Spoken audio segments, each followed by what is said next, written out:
Alors bonjour Alice, est-ce que je peux te tutoyer? Ah bien sûr, je connais pas le vouvoiement moi. Ah bah super, on va bien s'entendre. Donc Alice, tu es entrepreneuse et podcasteuse, tu as un engagement éco-friendly, on va en parler un peu plus tard de ton engagement écologiste pardon, et tu es créatrice de l'agence Alice & Co. Alors, ma première question, c'est que pendant des années, tu as travaillé pour des grands groupes avant, donc notamment Canal+ et Carrefour. Et donc, à quel moment est venu le déclic de l'entrepreneuriat et de tout plaquer pour s'y consacrer? En fait, je me suis rendu compte que j'étais pas faite pour travailler en entreprise tout simplement. C'est arrivé comme ça, j'étais pas vraiment épanouie, je trouvais pas tu sais, le why dont on parle beaucoup, ma raison d'être à moi d'ailleurs. Et j'ai tout plaqué vraiment du jour au lendemain. Alors je sais pas si c'est mon côté bélier, un peu fonceur qui se dit hop on fonce et puis on évaluera des risques peut-être après. J'aime bien parce que c'est la première fois qu'un invité aborde l'astrologie.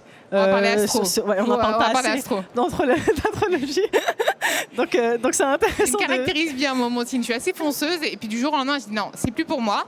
Et puis aussi, j'ai eu la chance d'avoir un mentor chez Carrefour, Bertrand Zwiderski, le responsable de la RSE, donc de la responsabilité sociale et environnementale des entreprises, qui m'a dit que j'avais peut-être plus de choses à faire en dehors des grands groupes. C'est-à-dire qu'en montant ma propre structure, j'allais peut-être pouvoir aider plus de monde, grâce à ma visibilité notamment. Et justement, l'envie de partir, c'était aussi l'envie d'être plus engagé, d'avoir, j'ai l'impression, un vrai impact sociétal. Le premier engagement, c'est l'écologie pour vous, et pour toi, pardon. Il y a le podcast, notamment l'empreinte que tu as créé en 2019. Tu peux nous parler de ce podcast, de comment l'idée est née pour toi? Alors j'ai eu la chance, je suis un peu la Pocahontas du business où d'abord je monte des trucs et puis en fait je vais là où finalement mes clients me demandent des choses. Et Pierre Orlac, le fondateur de Bababam, qui est l'agence qui produit l'empreinte, m'a dit écoute Alice, j'aimerais que tu fasses un podcast avec nous, qu'est-ce que tu as envie de faire? Et on a créé l'empreinte. Et d'ailleurs c'est lui qui a trouvé le nom. Moi je n'étais pas d'accord sur le nom, mais heureusement qu'il a trouvé ce nom-là que je trouve qu'il a énormément de sens. Et aujourd'hui, dans l'empreinte, vraiment, on essaye de mettre en lumière les solutions existantes, donc de connecter les entreprises, les startups, de montrer ce qui se fait de bien, de montrer que l'innovation peut changer le monde aussi. Et voilà, et j'ai la chance d'avoir une jolie audience de l'empreinte et je suis ravie d'avoir ce podcast. Justement, j'allais quand même présenter un peu le podcast. Donc, c'est un podcast qui reçoit chaque semaine, tu m'arrêtes si je me trompe, hein, qui reçoit chaque semaine donc, des PDG et des startups pour parler de leur engagement, de leurs convictions et de leur action concrète. Il y a déjà une centaine d'épisodes qui a été publié à peu près, même peut-être plus, et plus d'1 million d'écoutes sur toutes les plateformes. C'est quoi pour toi l'épisode le plus marquant? Une phrase comme ça qui t'est restée d'un intervenant ou d'une intervenante? Moi, forcément, c'est Yann Arthus Bertrand parce que je pense que c'est une personne qui me marque et qui me parlait d'amour, que l'amour va finalement, l'écologie, la RSE, tout ça, c'est de l'amour. Si on aime la planète, on aime l'homme, et si on aime l'homme, on veut sauver la planète. Et voilà, je trouve que c'est plein de bon sens, et même s'il y croit de moins en moins et qu'il se dit qu'on est un peu foutu, moi, j'essaye de rester positive et de me dire que non, on va sauver la planète, mais il faut par contre, s'il y a urgence, c'est maintenant.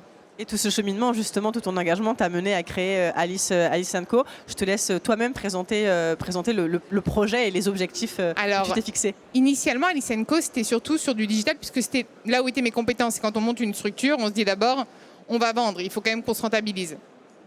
Et j'ai pris un virage, même assez récemment, grâce à la notoriété du podcast et à mes engagements et puis finalement au réseau que je me crée, aux rencontres.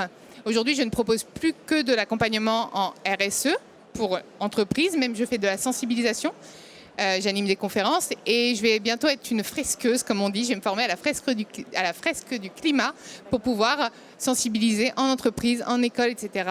Aux objectifs du développement durable. Et par exemple, si je suis une entreprise et que je fais appel au service d'Alice & Co, concrètement, ça se passe comment et qu'est-ce que tu me proposes? C'est du sur-mesure. Le but, c'est pas d'avoir un budget fixe et de te dire, allez, vas-y, tu prends ça. Je prends personne pour une vache à lait. Déjà, j'essaie de savoir si je peux lui être utile.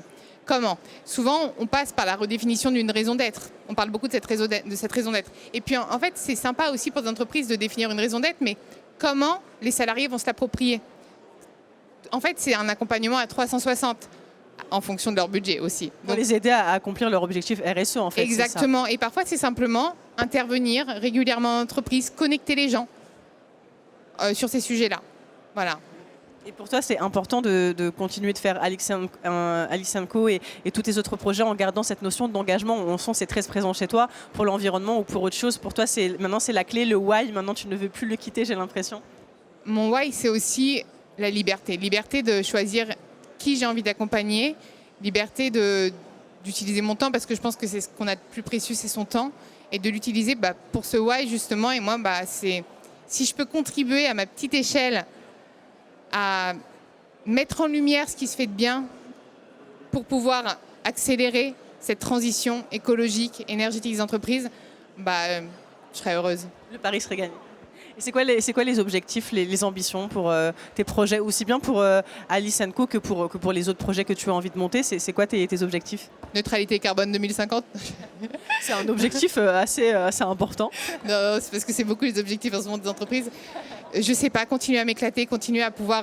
en fait, je découvre qu'il y a de plus en plus de porteurs de solutions, qu'il y a de plus en plus d'entreprises qui s'engagent. Quand j'ai le directeur général de BMW qui me dit « je veux passer dans l'empreinte », je me dis « waouh !» Trop bien, ça veut dire qu'il sait très bien que je vais être là pour le challenger, mais ça veut dire qu'il est prêt. Aujourd'hui, les gens, les entreprises sont prêtes à être transparentes, à me dire « ok, on essaie de faire mieux, voici nos limites, mais on est transparent. Aujourd'hui, on communique et on a besoin de toi aussi pour nous aider à communiquer. » Et puis on va finir là-dessus parce que je pense que c'est un très très bon résumé. Merci beaucoup d'avoir été avec nous. J'ai mangé le micro. C'est pas très grave. Merci beaucoup. À bientôt et bonne continuation.